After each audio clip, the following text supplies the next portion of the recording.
Hi, in this tutorial I'm going to show you how to use filters in LibreOffice Calc. So I will show you two methods to use filters. First method is based on standard filter. So first we need to select the table with data, so I will do it now. Then I need to go to data, I need to go to more filters, and I need to select here standard filter. Now we need to type here condition. For example, I would like to get all rows where the position of the person is junior. So I change field name to position, so I select here position. I change condition to contains, and the value I type here junior.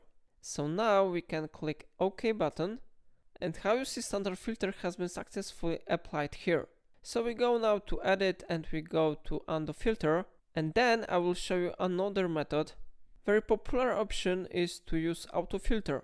So again I select the data from the table, but this time I go to data and I click on AutoFilter. Alternatively, you can try to use shortcut Ctrl+Shift+L if you want. So I click here and then AutoFilter will be enabled here. You can click on arrows to filter data. For example, I will uncheck Adam, Camille, John, Mark and Martha, and I want to display only Gabby and Martin information. So I click OK.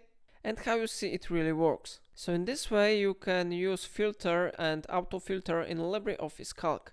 If I helped you to do it, remember to like this video and subscribe my channel, and please let me know in comment if it solves your problem.